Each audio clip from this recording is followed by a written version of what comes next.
नमस्कार दोस्तों, स्वागत है आप सभी का ट्रू एजुकेशन पर। आज हम लोग देखेंगे प्रीवियस ईयर का क्वेश्चन पेपर 2011 का, जिसमें पहला सेक्शन हमारा है हम लोग का है बाल विकास एवं शिक्षा शास्त्र भाग 1। इसमें 30 क्वेश्चन पूछे जाते हैं दोस्तों, और उस 30 क्वेश्चन को हम लोग देखेंगे 2011 में पूछे गए क्वेश्चंस क्या था। फर्स्ट क्वेश्चन है दोस्तों, देखिए, बच्चे के विकास के सिद्धांतों को समझना शिक्षक की सहायता करता है। यह किस प्रकार की सहायता करता है? तो ऑप्शन नंबर 1 है शिक्षार्थी की आर्थिक पृष्ठभूमि को पहचानने में। शिक्षार्थियों को नंबर 2 में शिक्षार्थियों को क्यों पढ़ाना चाहिए, यह औचित्य स्थापित करने में। ऑप्शन नंबर 3 है शिक्षार्थियों की भिन्न अधिगम शैलियों को प्रभावी रूप में संबोधित करने में। शिक्षार्थी के सामाजिक स्तर को पहचानने में।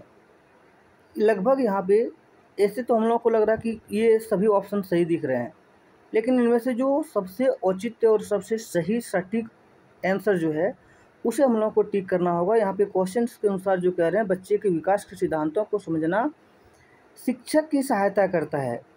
यह हमें किस प्रकार से की सहायता करता है, एक शिक्षक को किस प्रकार से सहायता करता है, ये जिसका सही सटीक आंसर है ऑप्शन नंबर 3, शिक्षार्थियों की भिन्न अधिगम शैलियों को प्रभावी रूप में संबोधित करने के लिए। ऑप्शन नंबर 3 है। ऑप्शन नंबर 3 क्वेश्चन नंबर 1 का आंसर है ऑप्शन नंबर 3। नेक्स्ट क्वेश्चन है दोस्तों, पुरुष स्त्रियों की अपेक्षा ज़्यादा बुद्धिमान होते हैं। यह कथन से क्या पता चलता है हमें कि पुरुष स्त्रियों की अपेक्षा ज़्यादा बुद्धिमान होते हैं? तो ऑप्शन नंबर 1 है सही हो सकता है। ऑप्शन नंबर 2 लैंगिक पूर्वाग्रह को प्रदर्शित करता है। ऑप्शन नंबर 3 बुद्धि के भिन्न पक्षों के लिए सही है। और ऑप्शन नंबर 4 सभी सही है। तो इनमें से कौन से ऑप्शन सही है, यह कथन क्या है, इसके पुरुष स्त्रियों की अपेक्षा ज़्यादा बुद्धिमान होते हैं, इसका ऑप्शन नंबर सही सटीक आंसर है option number 2। Option number 2 question number 2 का ऑप्शन नंबर 2 सही आंसर है, लैंगिक पूर्वाग्रह को प्रदर्शित करता है। क्वेश्चन नंबर 3 क्या कह रहा है, इरफान खिलौनों को तोड़ता है। एक बच्चा है जो खिलौनों को तोड़ता है और उसके पुर्जों को देखने के लिए उन्हें अलग अलग कर देता है। आप क्या करेंगे? एक छोटा सा नन्हा सा घर में बच्चा है और वो क्या करता है, जब उन्हें हम लोग खिलौना ला करके देते हैं तो क्या करता है, कभी कभी क्या करता है, वो खिलौनों को तोड़ करके और उसमें से देखने की कोशिश करता है, समझने की कोशिश करता है, यह यानी कि बच्चे सीखने की कोशिश करता है। तो इसमें से ऑप्शन दिया गया आपको, उस पर हमेशा नज़र रखेंगे। आप क्या करेंगे, इसकी जब हम लोग क्लास में जाएंगे पढ़ाने के लिए तो इस अनुसार से हम लोग किस प्रकार से बच्चे को निरीक्षण करेंगे।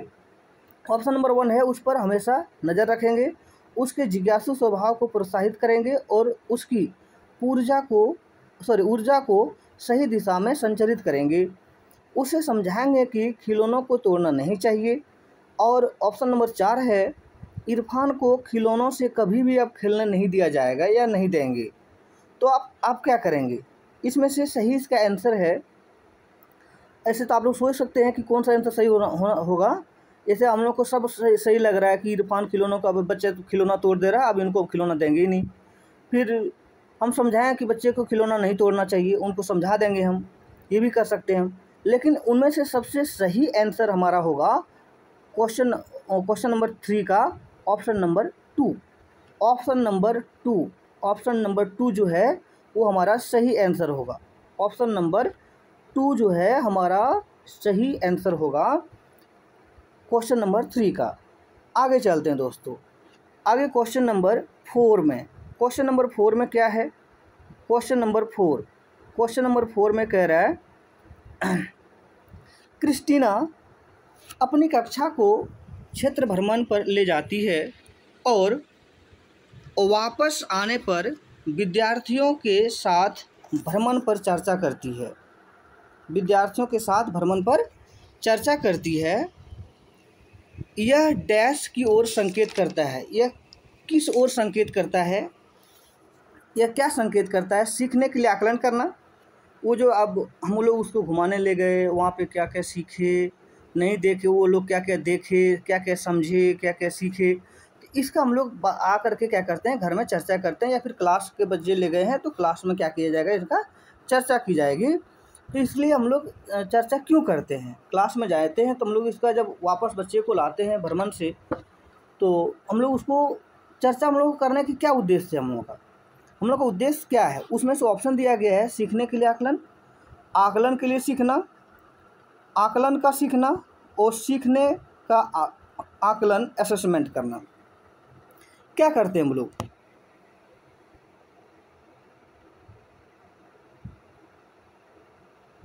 इसमें से हम लोग क्या करते हैं दोस्तों, इसमें से सही आंसर इसका है क्वेश्चन नंबर 4 का, क्वेश्चन नंबर 4 का ऑप्शन नंबर 1, यानी सीखने के लिए आकलन करना।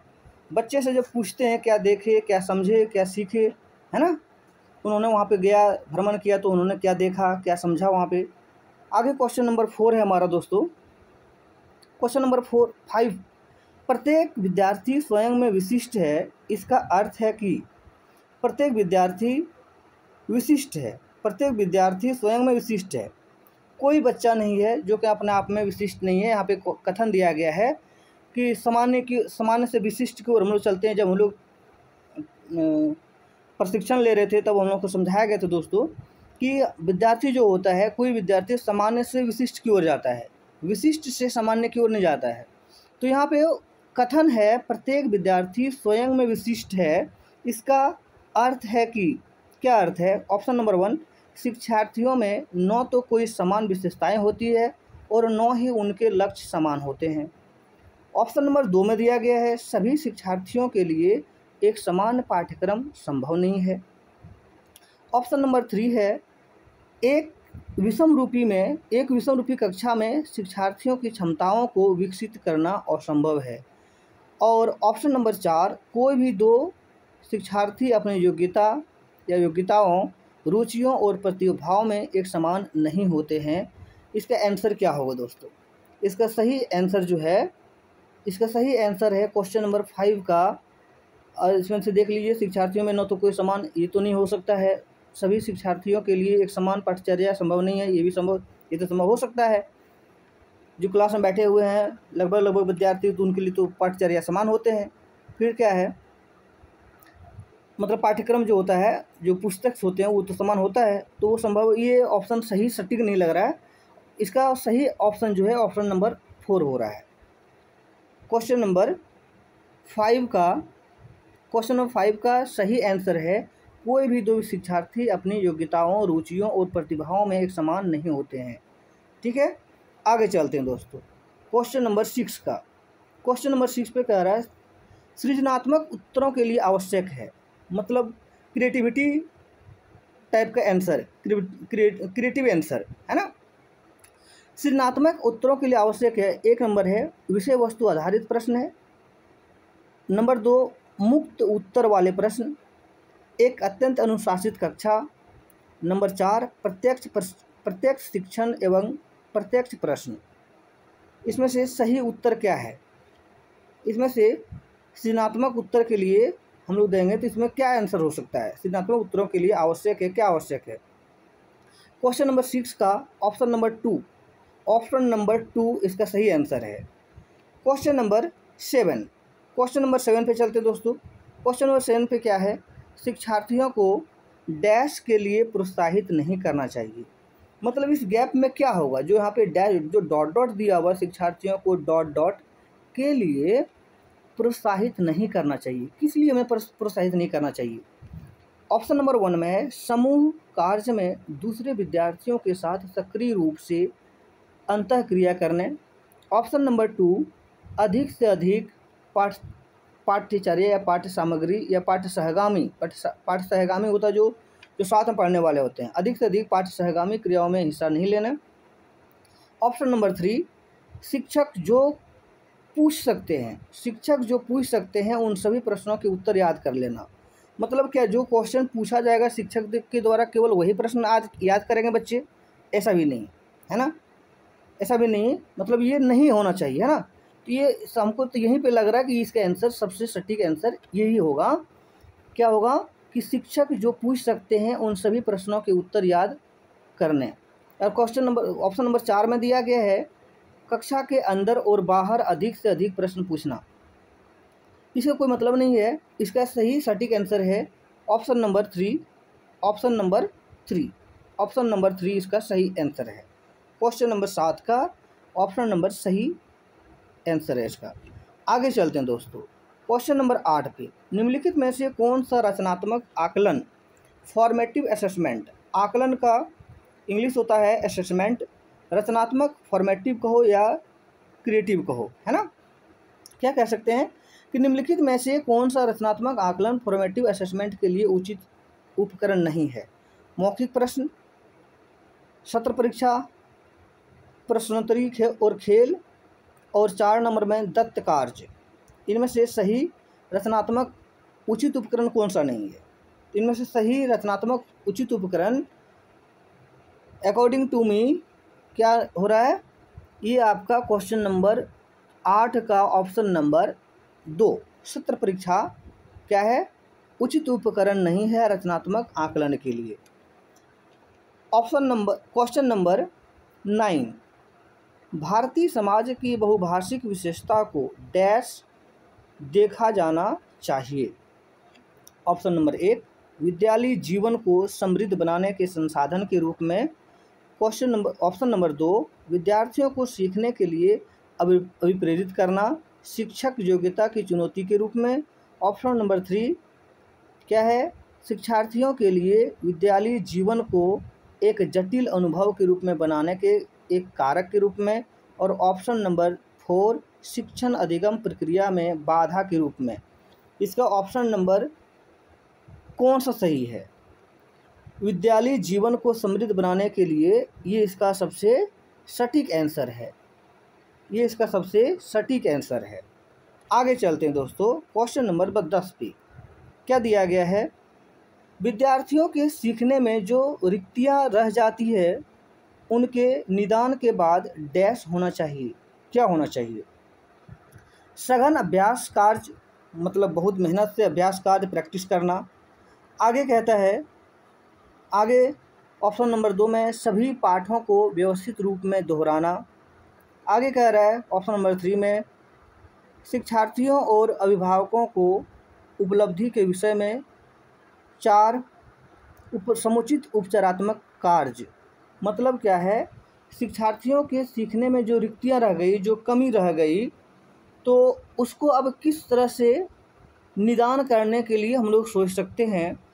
तो इसका सही सटीक आंसर होगा ऑप्शन नंबर 4 समुचित उपचारात्मक कार्य का हो, या समुचित हर तरह से हर क्षेत्र में इसकी क्या है, हम लोगों को इसी क्या करना चाहिए, आंसर नंबर ये हो गया, है ना, समुचित उपचारात्मक कार्य। ओके, समुचित उपचारात्मक कार्य ऑप्शन नंबर 4 सही है। आगे चलते दोस्तों, क्वेश्चन नंबर 11 पे। क्वेश्चन नंबर 11 में क्या है, क्वेश्चन नंबर 11 हम लोगों का है, सबसे अधिक गहन और जटिल समाजीकरण होता है। किस अवस्था में बच्चे का सबसे गहन और जटिल समाजीकरण, मतलब समाज से जुड़ना मिलना, घुलना मिलना, बातें करना, तो सबसे ये मतलब किस दौरान होता है, किशोरावस्था के दौरान, पूर्व बाल्यावस्था के दौरान, प्रौढ़ावस्था के दौरान, व्यक्ति के पूरे जीवन में होता है। क्या होता है, कब होता है ये सबसे ज़्यादा, तो सबसे ज़्यादा जो होता है गहन अभिक्रिया जो होती है इसका, ये होती दोस्तों कौन से होती है, ये किशोरावस्था के दौरान होती है। किशोरावस्था के दौरान सबसे अधिक गहन और जटिल समाजीकरण होता है। क्वेश्चन नंबर 12 में अनुवांशिक को डैश सामाजिक संरचना को या सामाजिक संरचना माना जाता है। अनुवांशिकता, डीएनए जिसको बोलते हैं ना, अनुवांशिकता को डैश सामाजिक संरचना माना जाता है। क्या माना जाता है, गौण, गत्यात्मक, स्थिर और प्राथमिक, इनमें से कौन सा सही होगा। इसमें से अनुवांशिक को या अनुवांशिकता को स्थिर सामाजिक संरचना माना जाता है, ऑप्शन नंबर 3 सही है। Option number 3।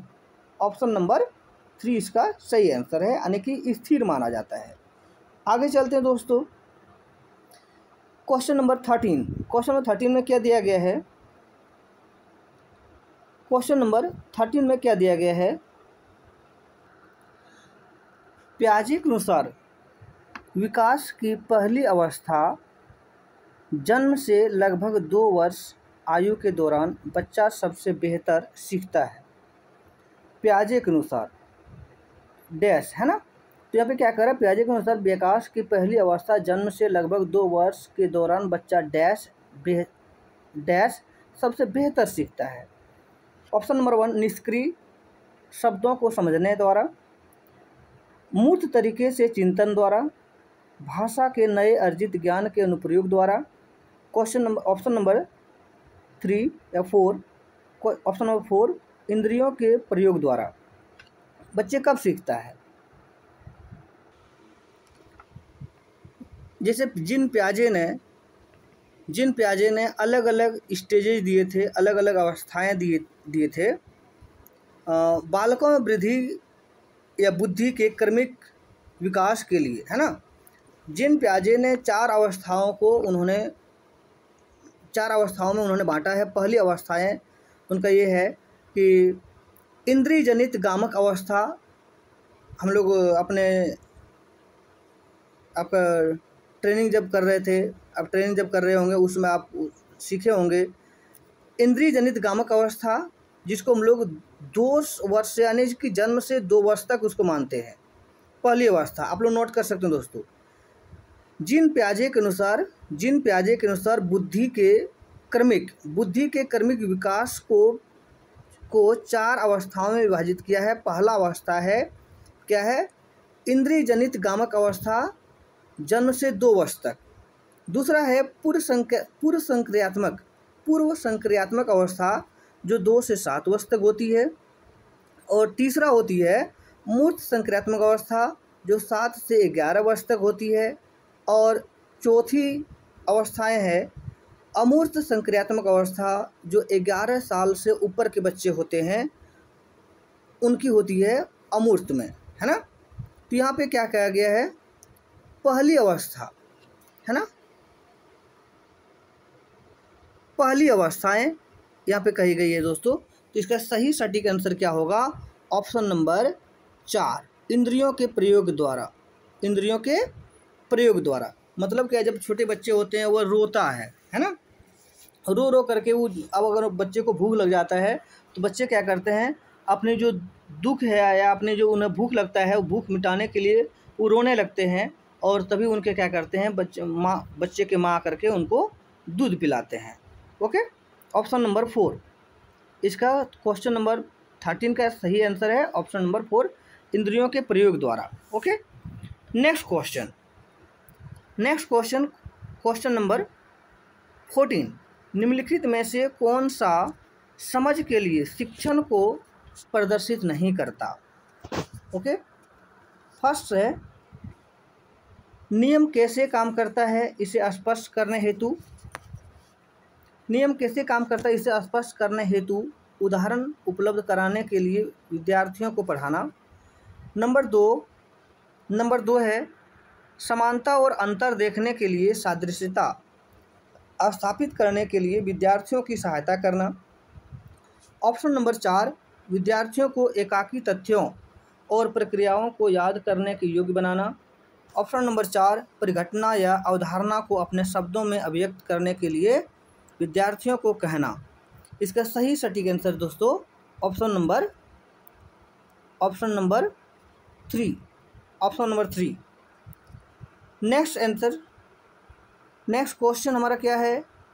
सीखने का वह सिद्धांत जो पूर्ण रूप से और केवल अवलोकनीय व्यवहार पर आधारित है, सीखने के डैश सिद्धांत से संबंध है। किससे संबंध है? विकासवादी, व्यवहारवादी, रचनावादी और संज्ञानवादी। कौन सा इसका आंसर है? इसका सही आंसर है व्यवहारवादी। सही आंसर इसका व्यवहारवादी है। क्वेश्चन नंबर 16 एक शिक्षिका अपनी कक्षा के प्रतिभाशाली बच्चों की योग्यता पोटेंशियल की उपलब्धि चाहती है, अपने उद्देश्य की प्राप्ति के लिए उसे निम्नलिखित में से क्या करना चाहिए? तनाव को नियंत्रित करना सीखना, विशेष ध्यान के लिए उन्हें उनके समकक्षियों से अलग करना, उनकी सृजनशीलता को समृद्ध करने के लिए उन्हें चुनौती देना, और ऑप्शन नंबर 4 गैर शैक्षणिक गतिविधियों में आनंद लेना। कौन सा इसका आंसर है? इसका आंसर सही आंसर है ऑप्शन नंबर 2। सही आंसर इसका दोस्तों ऑप्शन नंबर 2। Option number 2। आगे क्वेश्चन नंबर 16। क्वेश्चन नंबर 16 में क्या है? 17 सॉरी। छोटे शिक्षार्थियों में निम्नलिखित में से कौन सा लक्षण पठन कठिनाई का नहीं है? ऑप्शन नंबर 1 पठन गति और प्रवाह में कठिनाई। ऑप्शन नंबर 2 शब्दों और विचारों को समझने में कठिनाई। ऑप्शन नंबर 3 सुसंगत वर्तनी में कठिनाई। ऑप्शन नंबर 4 क्या है? वर्ण एवं शब्द पहचान में कठिनाई। क्या हो सकता है? जब छोटे बच्चा होता है तो उनको क्या प्रॉब्लम हो सकती है? छोटे विद्यार्थियों को किस प्रकार से लक्षण दिखाई पड़ती है? जब छोटे बच्चा होता है तो उनको क्या होती है? पठन गति और प्रवाह में कठिनाई होती है, वो सही से पढ़ नहीं पाता है, उनका उच्चारण नहीं कर पाता है, इसलिए इसका आंसर जो होगा ऑप्शन नंबर 1 होगा। 17 का ऑप्शन नंबर 1 पठन गति और प्रवाह में कठिनाई। आगे चलते हैं क्वेश्चन नंबर 18। क्वेश्चन नंबर 18 में क्या है? निम्नलिखित में से कौन सी विशेषता आंतरिक रूप से अभिप्रेरित बच्चों के लिए सही नहीं है? उन्हें कार्य करने में आनंद आता है। ऑप्शन नंबर 2 वे कार्य करते समय उच्च स्तर की ऊर्जा प्रदर्शित करते हैं। वे चुनौती भरे कार्यों में पसंद करते हैं। वे हमेशा सफल होते हैं। ऑप्शन नंबर कौन सा सही है इसमें? क्वेश्चन नंबर 18 का सही आंसर है ऑप्शन नंबर 4। ऑप्शन नंबर 4 वे हमेशा सफल होते हैं। Okay, next question. Question number 19 शिक्षार्थियों का आत्मनियमन डैश की ओर संकेत करता है। किस ओर संकेत करता है? शिक्षार्थियों के व्यवहार के लिए विनिमय बनाना, विद्यार्थी कार्य निकाय द्वारा बनाए गए नियम विनिमय, और 3 नंबर है स्व अनुशासन व नियंत्रण। नंबर 4 अपने सीखने का स्वयं पर्यवेक्षण करने की योग्यता करना। क्या करते हैं बच्चे? तो वो अपने सीखने के स्वयं के योग्यता करता है ना? वो सीखने के स्वयं की योग्यता करता है। इसका ऑप्शन नंबर 4 सही है। आगे क्वेश्चन नंबर 20 निम्नलिखित में से किस कथन को सीखने के लक्षण के रूप में नहीं माना जा सकता है? सीखना कुछ ऐसी चीज़ है जो कुछ अनुभवों के परिणाम स्वरूप घटित होती है। 2 नंबर व्यवहार का अध्ययन सीखना है। 3 नंबर अनअधिगम भी सीखने का एक हिस्सा है। 4 नंबर सीखना एक प्रक्रिया है जो व्यवहार में मध्यस्थता करती है। इसका सही सटीक आंसर दोस्तों ऑप्शन नंबर 2। ऑप्शन नंबर 2 सटीक आंसर है। व्यवहार का अध्ययन सीखना है। जब लोग कार्य करते हैं, व्यवहार करते हैं, है ना, तो ये एक सीखने की प्रक्रिया है। क्वेश्चन नंबर 21 सिद्धांत के रूप में रचनावाद दुनिया के विषय में अपना दृष्टिकोण निर्मित करने में शिक्षार्थी की भूमिका पर बल देता है। 2 नंबर सूचनाओं को याद करने और पुनः स्मरण द्वारा जांच करने पर बल देता है। 3 नंबर शिक्षक की प्रभुत्वशाली भूमिका पर बल देता है। 4 नंबर अनुकरण की भूमिका पर बल देता है। इसका सही आंसर है ऑप्शन नंबर 1। ऑप्शन नंबर 1 दुनिया के विषय में अपना दृष्टिकोण निर्मित करने में शिक्षार्थी की भूमिका पर बल देता है। नेक्स्ट क्वेश्चन क्वेश्चन नंबर 22, सृजनात्मक शिक्षार्थी वह है जो क्या है? 1 नंबर बुद्धिमान है, बहुत बुद्धिमान है। नंबर 2, परीक्षा में हर बार अच्छे अंक प्राप्त करने के योग्य हैं। नंबर 3, पार्श्व लेटरल यानी कि पीछे के लिए, है ना, जो पास्ट में हो गया, पार्श्व होने की पास्ट, पार्श्व लेटरल चिंतन और समस्या समाधान में अच्छा हो। नंबर 4, ड्राइंग और पेंटिंग में बहुत अच्छा हो, जो बहुत अच्छा पेंटिंग करता हो। क्या ये होंगे? नहीं, इसका सही होगा ऑप्शन नंबर 3। ऑप्शन नंबर 3 इसका सही आंसर है, पार्श्व लेटरल चिंतन और समस्या समाधान में जो अच्छा हो वही सृजनात्मक विद्यार्थी कहलाता है। आगे है, अवधारणाओं का विकास मुख्य रूप से डैश का हिस्सा है। नंबर 1 बौद्धिक विकास, नंबर 2 शारीरिक विकास, नंबर 3 सामाजिक विकास, नंबर 4 संवेगात्मक विकास। क्या है इसमें सबसे सटीक आंसर बताइए? सबसे सटीक आंसर क्वेश्चन नंबर 23 का क्या है? सबसे सटीक आंसर इसका कहाँ लग जा रहा है? ऑप्शन नंबर 1 बौद्धिक विकास। जिसका बौद्धिक विकास हो, अवधारणाओं का विकास मुख्य रूप से बौद्धिक विकास का हिस्सा है। ओके, आगे चलते हैं। क्वेश्चन नंबर 24, व्यक्तिगत शिक्षार्थी एक दूसरे से डैश में भिन्न होते हैं। विकास की दर में जो व्यक्तिगत होते हैं, है ना, जो व्यक्तिगत होते हैं वो किस रूप से भिन्न होते हैं? एक दूसरे विद्यार्थी से वो किस प्रकार से भिन्न होते हैं, अलग होते हैं? विकास की दर में, विकास क्रम में, विकास की सामान्य क्षमता में, वृद्धि एवं विकास के सिद्धांतों में वो किस प्रकार से होती है अलग, है ना? कहाँ लग जा रहा है बार बार? तू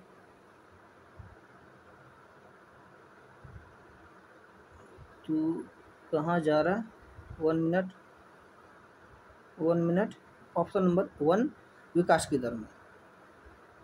ओके, नेक्स्ट क्वेश्चन नंबर 25, बच्चे के उचित विकास को सुनिश्चित करने के लिए उसका स्वस्थ शारीरिक विकास का एक हिस्सा या एक महत्वपूर्ण पूर्व आवश्यकता यह कथन है। क्या कथन है?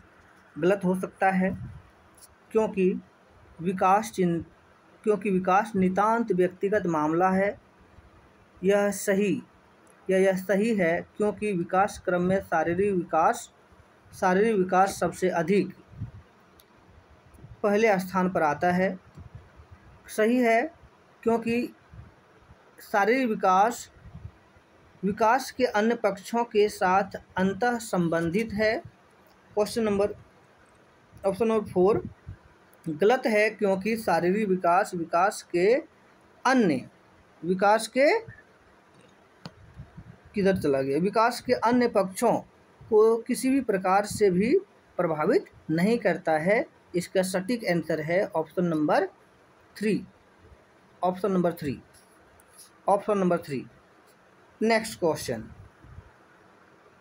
मानव विकास कुछ विशेष सिद्धांतों पर आधारित है। मानव विकास कुछ विशेष सिद्धांतों पर आधारित है। निम्नलिखित में से कौन सा मानव विकास का सिद्धांत नहीं है? अनुक्रमिकता तो है मानव विकास का सिद्धांत। सामान्य से विशिष्ट ये भी है, मैंने आपको बताया था, जब कोई बच्चा सीखता है तो वो सामान्य से विशिष्ट हो जाता है। निरंतरता तो होता ही है। हम लोग सीखने की प्रक्रिया कब से चलाते हैं? जब से हम लोग क्या करते हैं, गर्भधारण या गर्भकाल से, माँ के गोद से ही हम लोग सीखना शुरू करते हैं। इसलिए इसमें कौन सा नहीं है कह रहा है, इसका सही आंसर होगा ऑप्शन नंबर 3। Option number 3। आगे क्वेश्चन नंबर 27, निःशक्त बच्चों के लिए, मतलब जो थोड़ा सा बच्चे चलने में या फिर देखने में, बोलने में, जिसको हम लोग निःशक्त बच्चे कहते हैं। निःशक्त बच्चों के लिए समेकित शिक्षा की केंद्रीय प्रायोजित योजना का उद्देश्य है। क्या उद्देश्य है इनका? है ना, डैश में निःशक्त बच्चों को शैक्षिक अवसर पर उपलब्ध कराना है। ओके, इससे क्या है, विशेष विद्यालयों में कोई विशेष प्रकार टाइप का विद्यालय होती है वहाँ पे, या फिर मुक्त विद्यालयों में ब्लाइंड रिलीफ एसोसिएशन के विद्यालयों में और नियमित विद्यालयों में। कहाँ पे इसका होगी? इसका होगा सबसे सटीक नियमित विद्यालय में, जो विद्यालय नियमित होगा, है ना। आगे 28 निम्नलिखित में से कौन सा कथन सीखने के विषय में सही है? सीखने के विषय में सही है।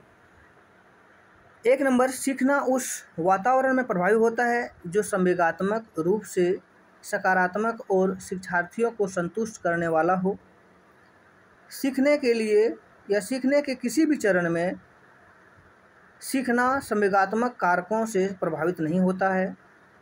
सीखना मूल रूप से मानसिक क्रिया है। बच्चों द्वारा की गई त्रुटियों यह संकेत करती है या कराती है कि किसी तरह का सीखना नहीं हुआ। अगर बच्चा किसी तरह से सीख रहा है तो वो सीखना नहीं कहलाता है। तो इसका सही सटीक आंसर जो होगा क्या होगा दोस्तों? Option number 1।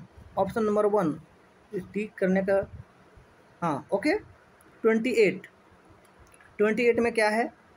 मूल्यांकन यानी कि इवैल्यूएशन, है ना। इवैल्यूएशन करते हैं हम लोग, मूल्यांकन करते हैं बच्चों का।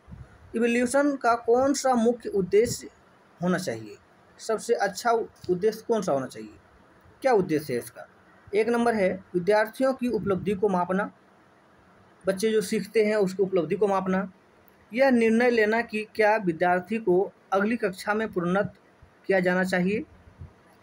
3 नंबर में दिया गया है सीखने में होने वाली कमियों को निदान और उपचार करना चाहिए। और नेक्स्ट नंबर में है शिक्षार्थियों की त्रुटियों का निकालना तथा उनकी उपलब्धि मापना। इसका सटीक आंसर है ऑप्शन नंबर 3। Option number 3।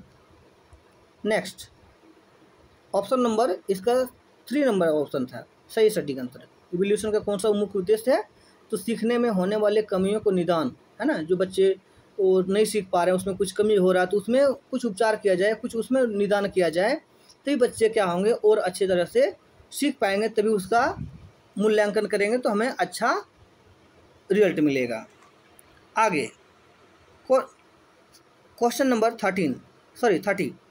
शिक्षार्थी जो पहले सीख चुके हैं उसकी पुनरावृत्ति और प्रत्यास्मरण में शिक्षार्थियों की मदद करना महत्वपूर्ण है, क्योंकि 1 नंबर है नई जानकारी को पूर्व जानकारी से जोड़ना सीखने को समृद्ध बनाता है।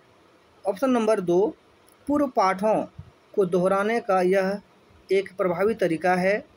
नंबर 3 में है यह शिक्षार्थियों की स्मृति को बढ़ाता है जिससे सीखना सुदृढ़ होता है। ऑप्शन नंबर 4 यह किसी भी कक्षा अनुदेशन के लिए एक महत्वपूर्ण या एक सुविधाजनक शुरुआत है। इसका सटीक आंसर है ऑप्शन नंबर 1। ऑप्शन नंबर 1 नई जानकारी को पूर्व जानकारी से जोड़ना सीखने को समृद्ध बनाता है। जो मतलब क्या है, जो पहले सीख चुका है और अभी हम लोग बच्चे को सिखा रहे हैं, तो जो पहले सीखा है और अभी जो हम लोग सिखा रहे हैं तो उनमें अगर हम लोग दोनों को रिलेट कर दें, उसको अगर जोड़ दें, दोनों किसी भी बातों से किसी तरह से उसको समझाएं और उस बात को उसको समझ में आ जाती है, मतलब पुराने चीज़ों से नई चीज़ों को जोड़ना, तो बच्चे और अच्छे तरीके से और अधिक तरीके से सीखते हैं। Thank you for watching this video.